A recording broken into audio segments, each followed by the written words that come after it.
31 de octubre, cuando el mundo esté celebrando la fiesta de Halloween, se estarán cumpliendo 499 años del inicio de la Reforma Protestante. Y eso quiere decir que dentro de un año, el 31 de octubre de 1517, será el 500 aniversario de la Reforma. Lamentablemente hay mucha ignorancia, hay mucha confusión en cuanto a la importancia y el significado de este evento en la historia de la iglesia y de sus implicaciones para nosotros en el día de hoy. Tanto que muchos se preguntan si en vez de celebrar este movimiento que dividió la iglesia de Cristo en el siglo XVI, no deberíamos más bien lamentarlo y tratar de buscar un acercamiento con el catolicismo romano, de manera que juntos podamos enfrentar más eficazmente las amenazas morales y sociales que nosotros tenemos en común. Hermanos, debemos lamentar o celebrar la Reforma Protestante. ¿Continúan en vigencia los males que los reformadores enfrentaron hace 5 siglos atrás? ¿O deberíamos dejar la reforma a un lado para poder encarar nuestros propios retos? Eso fue lo que comenzamos a considerar en el mensaje de esta mañana, y veíamos que las doctrinas esenciales que los reformadores defendieron en el siglo XVI son atemporales, porque constituyen el meollo del verdadero cristianismo. Estas doctrinas, que pueden ser resumidas en 5 lemas, han sido conocidas como lemas que han sido conocidas como las 5 solas de la Reforma: sola Escritura, sola gracia, sola fe, solo Cristo y soli Deo gloria, o solamente a Dios sea la gloria. Esta mañana decíamos que si comparamos estos principios de la Reforma con un gran templo de la verdad, pudiéramos decir que sola Escritura es el fundamento que soporta la edificación. Sobre ese fundamento se levantan 3 columnas que definen y sostienen el Evangelio: sola gracia, sola fe, solo Cristo, mientras que el pináculo del templo es soli Deo gloria, una frase en latín que significa únicamente a Dios sea la gloria. Estos principios están tan íntimamente conectados entre sí que si alguno de ellos se pierde o se diluye, el edificio de la verdad será seriamente afectado de un modo o de otro. En el mensaje de esta mañana nos concentramos en la primera de estas solas, sola Escritura, contemplándola en su contexto histórico, explicando su significado y viendo algunas de sus implicaciones. En la tarde de hoy queremos enfocar todas las demás, comenzando por las 3 columnas que definen y sostienen el Evangelio: sola gracia, sola fe y solo Cristo. Años antes de que Lutero clavara sus famosas tesis que dieron inicio a la Reforma, y siendo todavía Lutero un monje católico, él enseñaba Biblia en la Universidad de Wittenberg. Y una de las cosas que Lutero enseñaba cuando era todavía católico romano hecho y derecho era que la salvación era por gracia y no por causa de nuestros méritos. Lutero enseñaba eso y nadie se alarmó, porque esa era la teología estándar del catolicismo romano durante la Edad Media, y de hecho continúa siendo la enseñanza del catolicismo en el día de hoy. Hermanos, la Iglesia Católica siempre ha enseñado que la salvación solo se puede obtener por gracia. Y yo imagino que algunos están diciendo, pero ¿cómo así? Yo había oído otra cosa. Sí, la salvación según la Iglesia Católica solo se obtiene por gracia. Entonces, ¿en qué se diferencian los católicos de los evangélicos? La diferencia está en la definición que ellos dan de gracia y en la forma como ellos creen que la gracia opera en nosotros para llevarnos a la salvación. Y como yo espero mostrar en un momento, mis amados hermanos, la diferencia es mucho más que un juego de palabras. Es la diferencia entre 2 mensajes que son completamente distintos entre sí. Si el catolicismo es verdadero, nosotros somos herejes. si el evangelio que se predica desde este púlpito es el verdadero, esa iglesia tiene problemas. Esa es la realidad.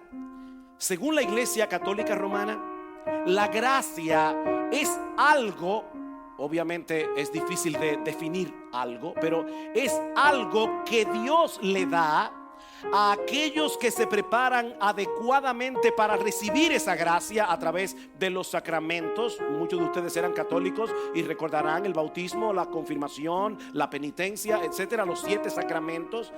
Esa gracia que Dios nos da, según la Iglesia Católica, a través de los sacramentos, nos capacita para ser cada vez más santos y cada vez más justos. De manera que cuando el creyente hace uso de esa capacidad que Dios le da por gracia, entonces puede llegar a ser lo suficientemente santo y lo suficientemente justo como para ir al cielo.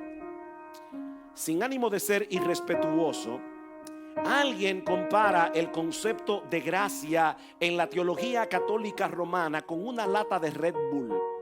¿Han visto esa bebida? O cualquier otra bebida energética.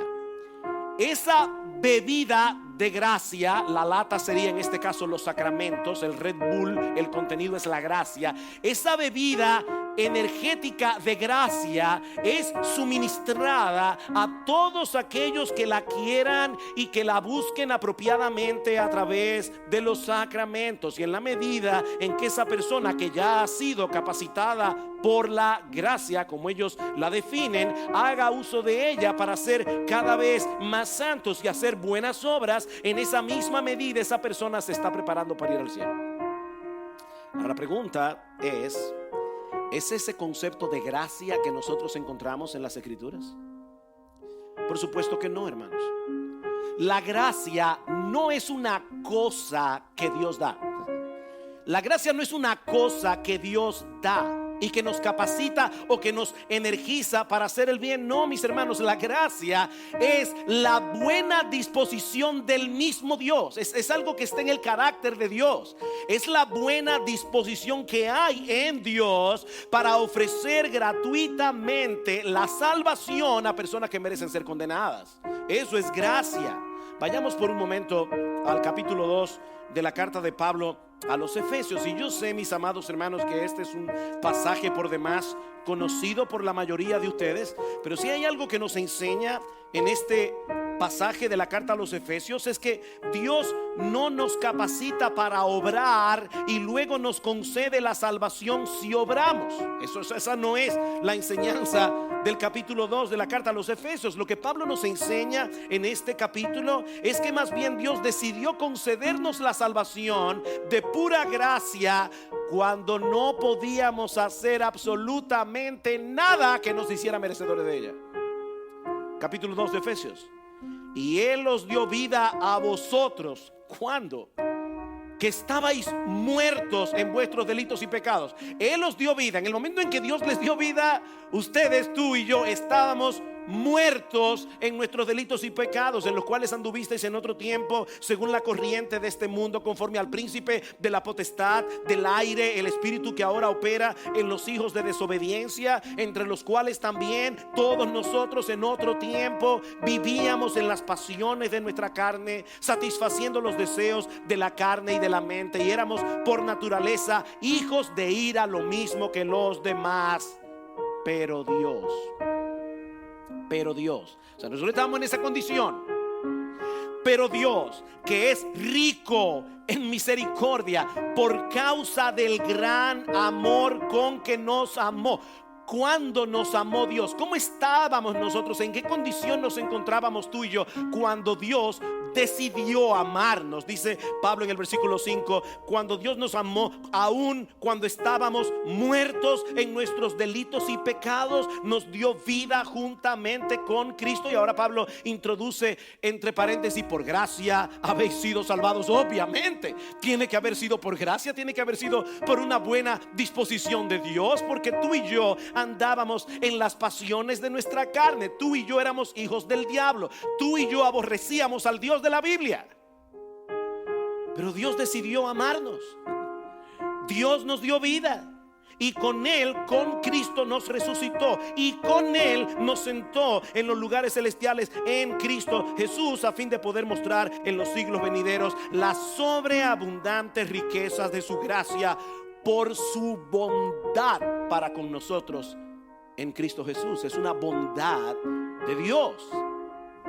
Y eso nos prepara para la famosa declaración del versículo 8. Porque por gracia habéis sido salvados por medio de la fe, y esto no de vosotros, es un don de Dios, no es por obras, para que nadie se gloríe. Hermanos, ese es el evangelio que se predica en el Nuevo Testamento. La gracia de Dios no es una cosa que Dios da y que nos capacita para hacer el bien. La gracia es el aspecto bondadoso del carácter de Dios que lo mueve a favorecernos, dándonos a Cristo por medio de la fe. ¿Se dieron cuenta de eso, hermanos? Versículo 5: cuando estábamos muertos en nuestros delitos, nos dio vida juntamente con Cristo, y con Él nos resucitó, y con Él nos sentó en los lugares celestiales en Cristo Jesús. Dios nos amó cuando no merecíamos ser amados, y por causa de ese amor nos rescató de la esclavitud. Dios nos declaró justos en virtud de la justicia perfecta de Cristo, que nos es acreditada, que nos es puesta en nuestra cuenta por medio de la fe. Y por si todo eso fuera poco, después nos adopta como hijos, nos adopta como hijos de pura gracia. Y ahora que ya somos suyos, entonces es que Dios comienza a hermosear nuestro carácter para hacernos más agradables a Él. O sea, Dios primero nos declara justos por causa de la justicia de Cristo. Tú no has hecho ninguna obra todavía. Y ya que eres justo, entonces Dios comienza a hermosear tu carácter, y eso es lo que se llama santificación. La justificación viene primero, la santificación viene después. Así que, hermanos, en vez de comparar la gracia con una lata de Red Bull, deberíamos compararla más bien con el matrimonio, decía Lutero. Por supuesto, no había Red Bull en los días de Lutero, pero él decía: la gracia debe compararse con el matrimonio. Y oigan la ilustración de Lutero. Él decía: aquí está el rey, Jesús, el esposo perfecto, sin tacha, lleno de gloria, riquezas, hermosura, que escoge a una prostituta para casarse con ella. Ese eres tú y yo. Y el día de la boda, un extraordinario intercambio ocurre. El glorioso intercambio, mientras el rey asume toda la vergüenza y todas las deudas de su esposa, a ella le concede todas sus riquezas y el estatus de una reina. Y aunque a partir de ese momento ella no siempre se comportará como debería comportarse una reina casada con el rey, eso es lo que ella es, por la única razón de que ella está casada con el Rey de Gloria. Hermanos, ese es nuestro estatus. Cuando tú te comportas como un cristiano, ese es tu estatus. En los días en que tú amaneciste con el pie izquierdo y tú no te comportas como deberías comportarte, ese sigue siendo tu estatus. Porque ese estatus no depende de tu comportamiento, ese estatus depende del voto matrimonial. Tú estás casado con Cristo si eres creyente, y Él te hizo su reina. Por supuesto, en la misma medida en que esta mujer viva junto al rey y se sienta segura en su amor, su comportamiento irá cambiando gradualmente conforme al comportamiento de una persona de la realeza. Pero ella nunca será más reina que lo que llegó a ser en el mismo instante en que Cristo se casó con ella. Ella nunca será más reina. Ese es su estatus. Por lo tanto, decía Lutero, los pecadores no son amados porque son atractivos, más bien son atractivos porque son amados. O sea, Dios decidió amarnos cuando tú y yo no éramos atractivos. Lo que nos hace atractivos es el hecho de que Él nos amó. y nos amó de pura gracia. Ese es el mensaje del evangelio, mis amados hermanos, que nosotros necesitamos predicarle a nuestras almas una y otra vez. ¿Saben por qué? Porque ese mensaje es absolutamente contrario a la intuición de nuestro corazón. Y yo lo sé por experiencia. Yo predico el evangelio. ¿Y qué lucha tengo para aplicarme el evangelio? Mis amados hermanos, hasta que nosotros lleguemos a la presencia del Señor, nosotros vamos a tener un conflicto interior, una lucha entre nuestra teología intelectual y nuestra teología emocional. Una lucha. Nosotros sabemos intelectualmente, si yo te diera un examen en esta noche, probablemente tú vas a sacar una buena nota si tienes tiempo viniendo a esta iglesia. Nosotros sabemos intelectualmente que somos salvos por gracia, que somos salvos únicamente por la justicia de Cristo, no por la nuestra. Tú y yo sabemos eso. Pero emocionalmente hablando, muchas veces nos sentiremos más amados y más aceptados por Dios dependiendo de nuestro comportamiento. ¿O no es verdad? ¿O eso solo me pasa a mí? Es en esos momentos que nosotros tendremos que volvernos a aferrar con todas nuestras fuerzas al principio de sola gracia y recordarnos a nosotros mismos que el favor de Dios depende enteramente, únicamente de su amor soberano y de la justicia perfecta de Cristo que nos fue acreditada por medio de la fe. Es la única razón por la que Dios imparte sobre nosotros su favor. Es por Cristo y solo por Cristo. Ahora bien, ¿cuál es el medio a través del cual nosotros podemos apropiarnos de esa justicia de nuestro Salvador? Y eso nos lleva a la tercera de las solas: sola fe. Sola fe. Precisamente porque la salvación es por gracia, es decir, debido al favor inmerecido de Dios, la salvación tenía que ser únicamente por medio de la fe. Porque la fe es el único acto del hombre que no es una obra. La fe no es una obra. Es el único acto del hombre que no es una obra.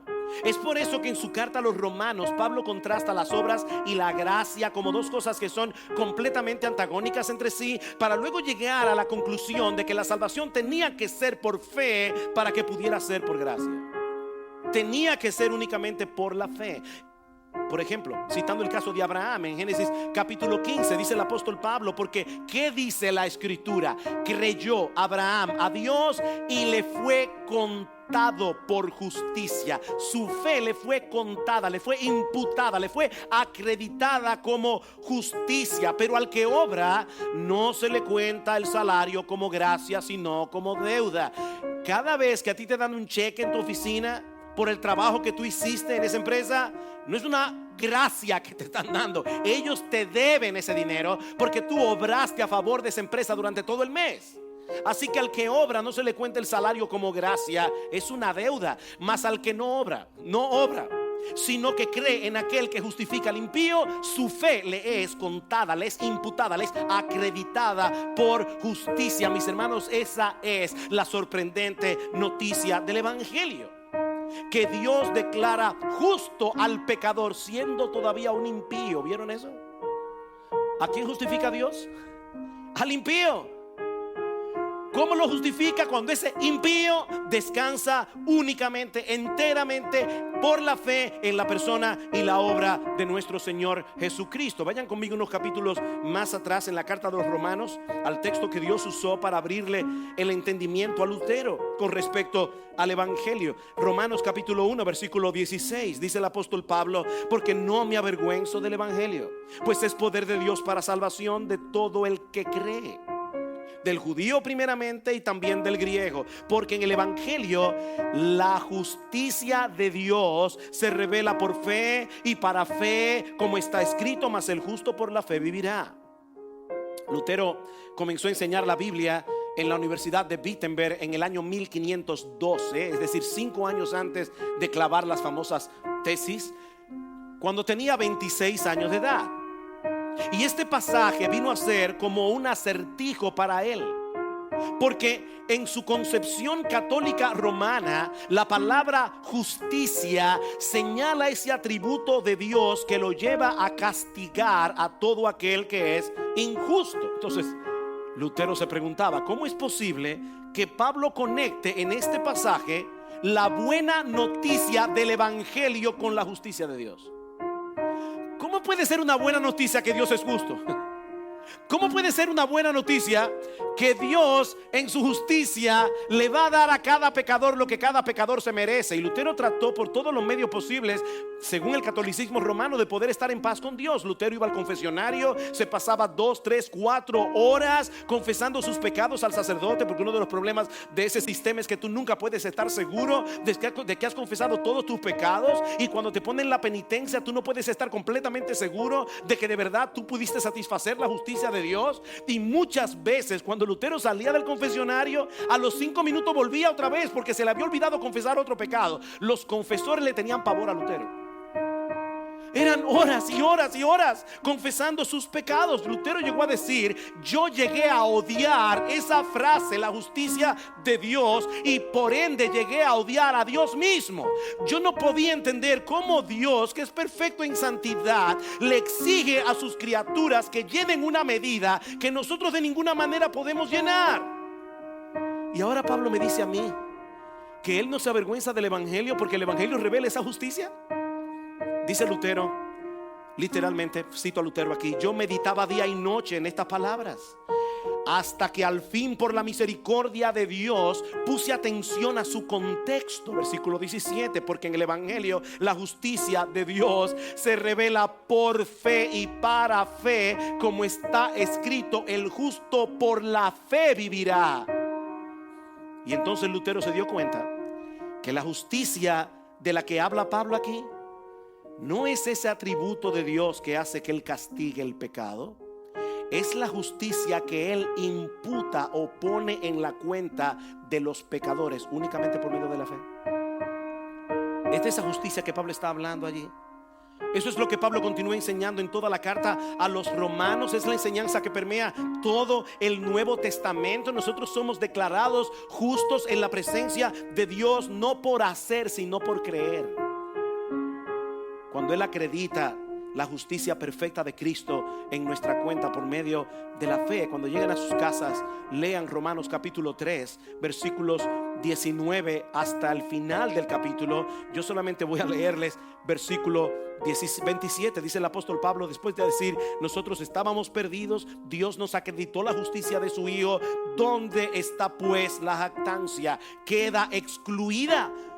¿Por cuál ley? ¿La de las obras? No, sino por la ley de la fe, porque concluimos que el hombre es justificado por la fe, aparte de las obras de la ley. Tú fuiste justificado sin hacer ninguna obra. De manera, mis hermanos, que la justicia que salva es una justicia que es completamente ajena a nosotros, porque es la justicia de Cristo que es puesta en nuestra cuenta cuando nosotros ponemos toda nuestra confianza en Él. Dios justifica al impío cuando ese impío deja de descansar en sus buenas obras para descansar enteramente en Cristo. Ahora, por supuesto, todo aquel que realmente ha confiado en Cristo de esa manera lo va a evidenciar por medio de sus obras. En otras palabras, nosotros somos salvos por medio de la fe sola, pero la fe que salva nunca viene sola. Nunca viene sola. Porque al creer, nuestra vida es unida a la de Cristo. Y el Cristo que recibimos por medio de la fe no solo es un Cristo que salva, es un Cristo que santifica. Es un Cristo que santifica, porque Él es un Salvador perfecto, que ha llevado a cabo una salvación perfecta. Y eso nos lleva de la mano a la cuarta de las solas: solo Cristo. Solo Cristo. Y mis hermanos, sin lugar a dudas, es la esencia de todo esto. Pablo dice en Colosenses capítulo 1 versículo 18 que Dios planificó todas las cosas, Dios el Padre, en la creación y en la redención, para que su Hijo tenga la preeminencia en todo. Mis hermanos, nosotros no podemos desconectar ninguna de las bendiciones que Dios nos ofrece en la salvación de pura gracia de la persona y de la obra de nuestro Señor Jesucristo. Porque nuestra salvación no consiste en ninguna otra cosa que en tener a Cristo. No es un elixir que tú te bebes, vida eterna, blu, blu, blu, blu, ya tú tienes viva para siempre. No. Lo que Dios te da al creer es a Cristo.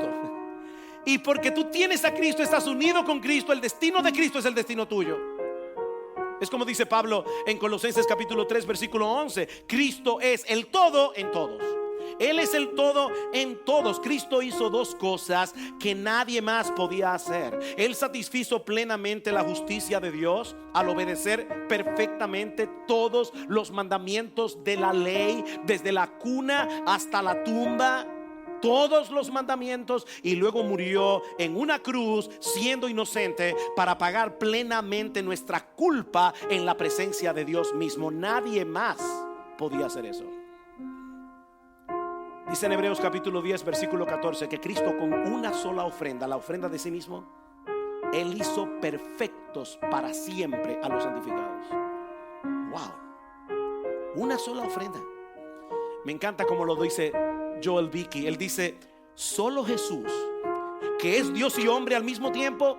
Oigan esta frase: solo Jesús, que es Dios y hombre al mismo tiempo, podía comprimir la eternidad del pago de nuestros pecados a través de su sufrimiento y muerte en la cruz. Solo Cristo podía hacer eso. Él comprimió la eternidad de tus pecados en ese momento de muerte, porque Él es Dios y Él es hombre. Y cuando nosotros depositamos nuestra fe en Él, nuestra vida es unida de tal manera a la suya que todo lo de Cristo viene a ser nuestro, mis amados hermanos, real y efectivamente nuestro. Dios no nos trata nunca más de acuerdo a lo que somos en nosotros mismos, sino de acuerdo a todo lo que Él es. Es en esa unión con Cristo que consiste en nuestra salvación. Y son tantos los textos del Nuevo Testamento que yo pudiera citar para probar eso, que yo no terminaría hoy. Solamente por poner un ejemplo, 1 Corintios capítulo 1 versículo 30 al 31: mas por él estáis vosotros en Cristo Jesús, mas por Dios el Padre estáis vosotros en Cristo Jesús, el cual nos ha sido hecho por Dios sabiduría, justificación, santificación y redención, para que, como está escrito, el que se gloría, gloríese en el Señor. Por el hecho de estar en Cristo, unidos a Cristo, es que nosotros disfrutamos de justificación, redención, santificación. O el conocidísimo texto de 2 Corintios capítulo 5 versículo 21: al que no conoció pecado, por nosotros Dios a él lo hizo pecado. Pero ahora escuchen: para que nosotros seamos hechos, ¿qué? Justicia de Dios en él. ¿Quién es Cristo? Él es Dios. ¿Cuál es la justicia de Cristo? La misma de Dios. ¿Cuál es la justicia que tú tienes ahora en tus libros celestiales? Si tú pudieras ir hoy a la Cancillería Celestial y abrir tu libro donde están escritas todas tus obras, ¿tú sabes lo que tú vas a ver allí? Las obras de Jesús. Nosotros somos tan justos en estatus como Jesús, porque es la justicia de Jesús la que fue puesta en nuestra cuenta por medio de la fe. Somos justicia de Dios en Él. Por eso es que Pablo dice: yo tengo un currículum bastante impresionante. Era fariseo, hebreo de hebreos, era de todo. En cuanto a la ley, yo era irreprensible. Mas cuantas cosas eran para mi ganancia, las he estimado como pérdida por amor de Cristo. Y ciertamente aún estimo todas las cosas como pérdida por la excelencia del conocimiento de Cristo Jesús mi Señor, por amor del cual lo he perdido todo y lo tengo por basura. Y no olviden, Él está hablando de sus buenas obras. Él está hablando de ese currículum de santidad en el que Él descansaba cuando era un fariseo. Pablo dice: lo he perdido todo, lo tengo por basura para ganar a Cristo y ser hallado en Él, no teniendo mi propia justicia que es por la ley, sino la que es por la fe de Cristo, la justicia que es de Dios por la fe. Otra vez, queridos hermanos, fuera de Cristo no necesitamos absolutamente nada más para ser salvos y tener acceso al Padre. Nada más. Hay un solo Dios Y hay un solo mediador entre Dios y los hombres: Jesucristo hombre. Ese fue el mensaje que los reformadores defendieron y proclamaron en el siglo XVI, porque ese es el mensaje del evangelio que nosotros encontramos en el Nuevo Testamento. Es un mensaje que nos recuerda que la salvación depende enteramente de Dios, de principio a fin, quien nos ha reconciliado en Cristo gratuitamente por gracia, por medio de la fe. Y eso nos lleva a la última de las solas. Si la salvación es un regalo que Dios nos concede de pura gracia, cuando tú y yo no lo merecíamos, por medio de su Hijo, entonces nadie merece recibir gloria por nuestra salvación aparte de Él. De ahí la última de las solas: soli Deo gloria. Soli Deo gloria. Esa es la conclusión del apóstol Pablo en Romanos capítulo 11. Pablo comienza a explicar todo el proceso del evangelio desde el capítulo 1, cómo nosotros hemos pecado, cómo toda la humanidad ha pecado, cómo estábamos sumidos en nuestra miseria y cómo Dios envió a su Hijo para salvarnos y cómo nos imputa su justicia por medio de la fe. Y cuando Pablo se detiene a contemplar todo ese plan maravilloso de salvación, ¿cuál es su reacción en Romanos 11:33? Oh profundidad de las riquezas, de la sabiduría y de la ciencia de Dios, cuán insondables son sus juicios e inescrutables sus caminos. Porque ¿quién entendió la mente del Señor? ¿O quién fue su consejero? ¿O quién le dio a él primero para que le fuese recompensado? Porque de él y por él y para él son todas las cosas. Conclusión: a él sea la gloria por los siglos de los siglos. Amén. Todo procede de él, todo fue hecho por él, todo fue hecho para Él. La única conclusión que podemos derivar de esa declaración es que nuestro Dios es el único que merece la gloria en todo. Lo que eso significa en la práctica es que Él debe ser adorado y exaltado, no solo por todo lo que Él ha hecho, sino también en todo lo que nosotros hacemos. ¿Se entendió esa frase? Lo que eso significa en la práctica, mis amados hermanos, es que nuestro Dios debe recibir la gloria, solo Él, por todo lo que Él ha hecho, y nosotros debemos darle a Él la gloria en todo lo que nosotros hacemos. Si hay algo que aprendemos al estudiar las solas de la Reforma, es que no tenemos mérito alguno en nuestra salvación, porque no solo nos encontrábamos en una condición absolutamente miserable cuando Dios nos salvó, era peor que eso, mucho peor. Estábamos muertos. No era que estábamos heridos, muy maltrechos, en una muy mala condición. No, mis hermanos, cuando Dios nos salvó, cuando Él nos dio vida, estábamos muertos en nuestros delitos y pecados. Y la única razón, la única razón por la que Él decidió salvarte a ti, es porque Él decidió salvarte a ti. Dice en Efesios 1: fue por el puro afecto de su voluntad, para alabanza de la gloria de su gracia. Él te salvó para eso, para alabanza de la gloria de su gracia. Lo que eso significa, mi amado hermano, mi amada hermana, es que fuiste creado y fuiste redimido para la gloria de Dios, para que todos puedan ver a través de ti la inmensurable bondad, sabiduría, santidad y justicia de Dios, los atributos que hacen a Dios ser hermoso, admirable, glorioso, majestuoso. Tú fuiste creado y redimido para hacer eso. Y no solo cuando estás en la iglesia el domingo, no solo cuando estás haciendo tu devocional por la mañana, es todo el tiempo, toda tu vida. Tú fuiste comprado por precio, dice Pablo en 1 Corintios capítulo 6 versículo 20. Por tanto, glorificad a Dios en vuestro cuerpo y en vuestro espíritu, los cuales son de Dios. Y más adelante en esa misma carta Pablo añade: ya sea que comáis, que bebáis o que hagáis cualquier otra cosa, hacedlo todo para la gloria de Dios. Mi hermano, esa perspectiva convierte toda nuestra vida en un escenario en el cual el carácter glorioso de Dios debe hacerse evidente por medio de todo lo que hacemos, a pesar de nuestras imperfecciones y a pesar de nuestras debilidades. Ustedes no se imaginan la lucha que me dio tratar este punto y decir: yo tengo otras cosas que decir en el sermón. Porque pudiera predicar un solo mensaje acerca de lo que significa darle la gloria a Dios en todo, por todo lo que Él hace y en todo lo que tú haces. Porque eso incluye tu trabajo, eso incluye tu familia, eso incluye tu entretenimiento, eso lo incluye todo. Todo, tú debes darle la gloria a Dios en todo. Conscientemente, Señor, yo quiero que tu carácter sea evidente en esto que yo estoy haciendo. Ahora, pero no podemos seguir ampliando este punto, porque me queda todavía algo más. Una pregunta más.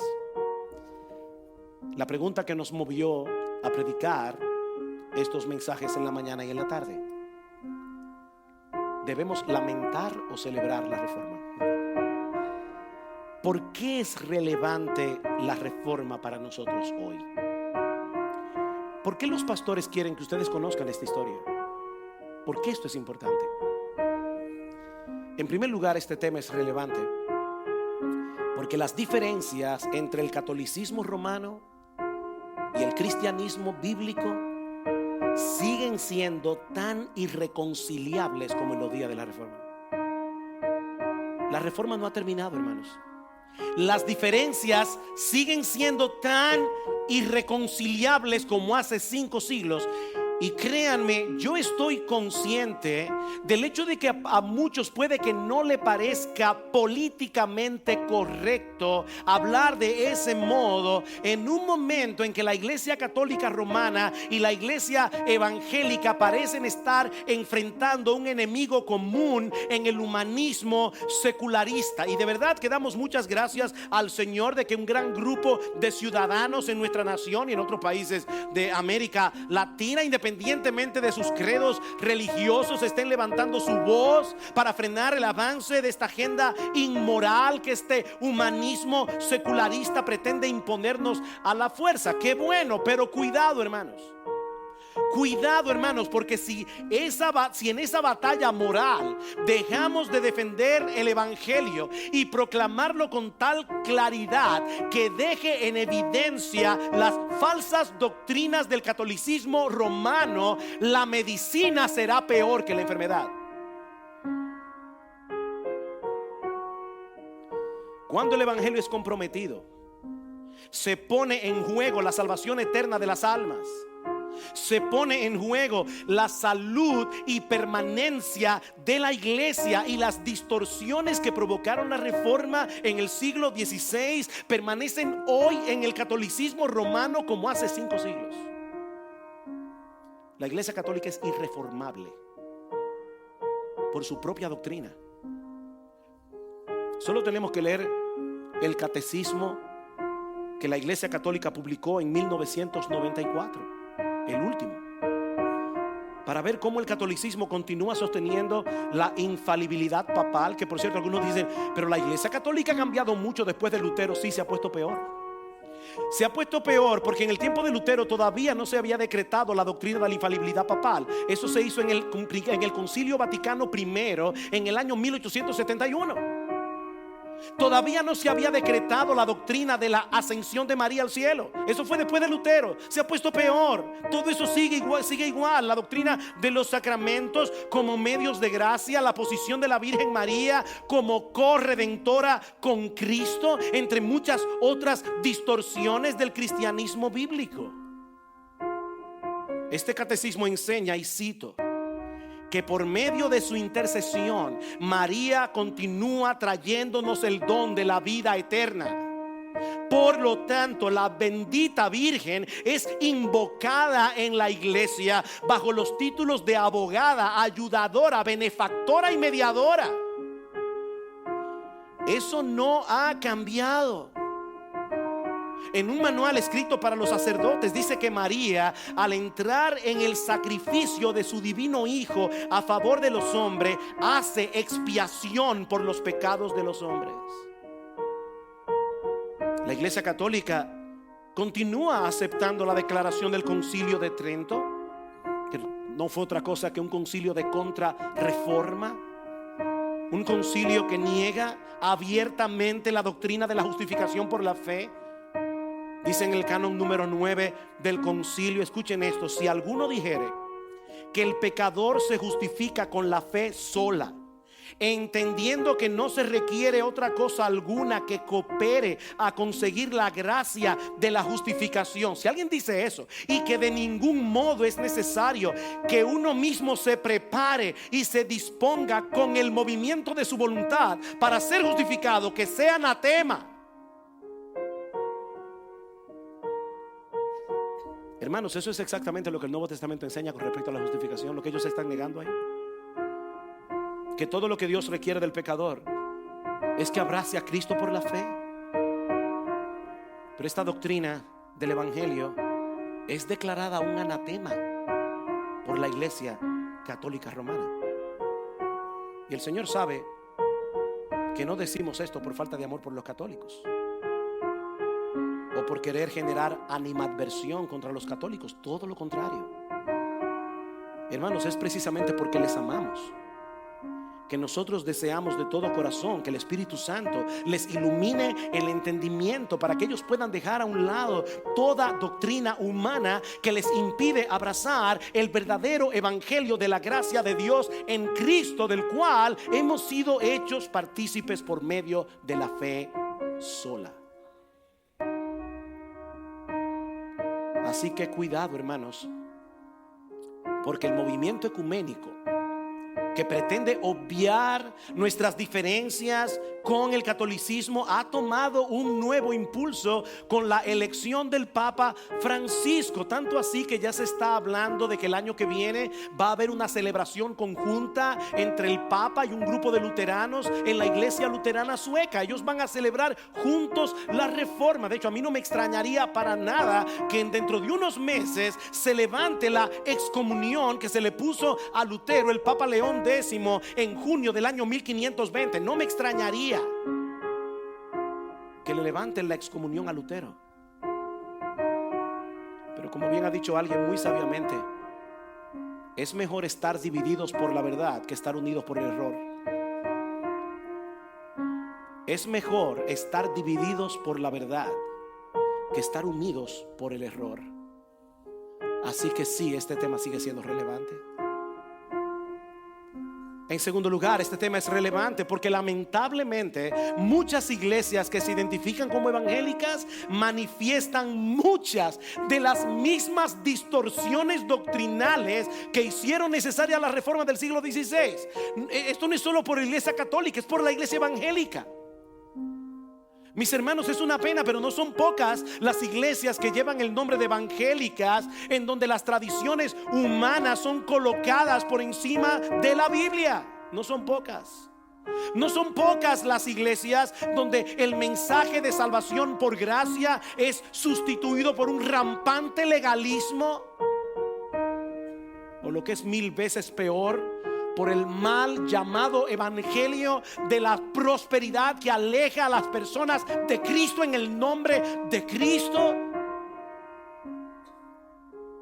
Es triste reconocerlo, mis hermanos, pero lo cierto es que la reforma sigue siendo una necesidad en el día de hoy, no por causa del catolicismo únicamente, sino también por mucho del evangelicalismo actual.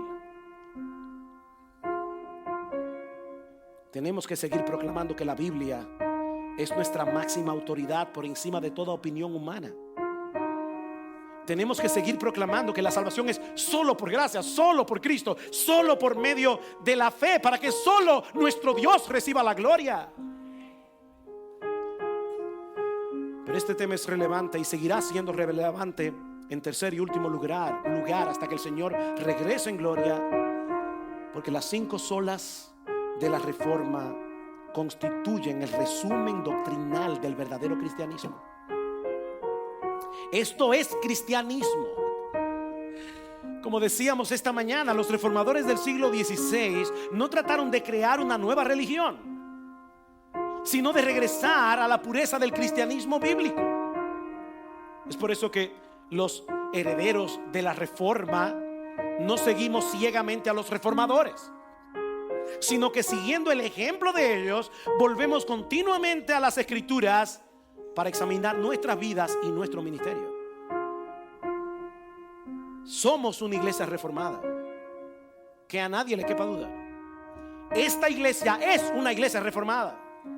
Pero no somos una iglesia reformada porque pertenezcamos a alguna nueva denominación que comenzó en el siglo XVI y que se llama reformada. No, somos reformados porque abrazamos de todo corazón el principio de sola escritura. Somos reformados porque creemos que la iglesia solo puede avanzar hacia adelante mirando hacia atrás, como decíamos esta mañana, regresando al fundamento establecido por Dios en su palabra. Mis hermanos, sin esta doctrina muere la adoración. Muere la adoración. No puede haber adoración sin este cristianismo. Dice Sinclair Ferguson, nosotros no podemos cantar alabanzas a Dios por algo que Él no ha hecho. Si la salvación no depende de Él enteramente, ¿por qué lo estamos alabando? Si tú fuiste el que por tu propia buena voluntad, por esa ayudita que Dios te dio con el Red Bull de la gracia, pero fuiste tú el que hiciste lo que hiciste para abrazar la salvación, ¿por qué estamos alabando a Dios? Muchos seguirán atacando la doctrina de la soberanía de Dios en la salvación, pero ¿saben qué? Yo nunca he escuchado un buen himno que exalte el libre albedrío del hombre. Nunca. Ahora, yo sí he escuchado muchos buenos himnos que exaltan la libre gracia de Dios en Cristo. Aunque sea siempre fiel, aunque llore sin cesar, del pecado no podré justificación lograr. Solo en ti teniendo fe, deuda tal podré pagar cuando haya de morir y al instante de expirar, cuando vaya a responder en tu augusto tribunal. Sé mi escondedero fiel, roca de la eternidad. Eso sí es alabanza. Alabamos a Dios por la salvación porque es suya. Sin estas doctrinas muere la santidad. No solamente muere la adoración, sin estas doctrinas muere la santidad. Porque es el amor de Dios en Cristo. Es por la seguridad que nosotros tenemos en Él, que tenemos combustible para poder perseguir aquellas cosas que a Él le agradan. Sin este cristianismo de sola gracia, solo fe, solo Cristo, no hay combustible para la santidad. Sin esta doctrina muere el gozo. Sin esta doctrina muere el gozo, porque el evangelio ya deja de ser buena noticia. Si no fue solo por gracia, solo por Cristo, solo por medio de la fe, ¿cuál es el gozo? El evangelio deja de ser buena noticia para convertirse en un buen entrenamiento para la vida. Y no olviden que todos nosotros tenemos una lucha entre nuestra teología intelectual y nuestra teología emocional. ¿Cómo tú te defiendes de eso? Con un evangelio diluido que no le da a Dios toda la gloria. Sin estas doctrinas muere la iglesia. Sin estas doctrinas muere la iglesia. Hermanos, tarde o temprano, una iglesia que no esté predicando la salvación solo por gracia, solo por Cristo, solo por medio de la fe, una iglesia que no le está dando a Dios toda la gloria, porque solamente a Él le corresponde toda la gloria, morirá tarde o temprano. Sin estas doctrinas no hay iglesia. Sin estas doctrinas muere el cristianismo. Oh, mis amados hermanos de Iglesia Bíblica del Señor Jesucristo, que esta iglesia siga siendo fiel a su Salvador. No importa el precio que nosotros tengamos que pagar por ello, porque saben que el mensaje del evangelio nunca ha sido popular, nunca lo será, porque ese evangelio de la vida, de la Biblia, le quita toda la gloria al hombre. Este evangelio nunca será popular. Este evangelio le quita al hombre la gloria y se la da únicamente a Dios en Cristo, que es el único que realmente debe ser exaltado, bendecido, alabado por los siglos de los siglos.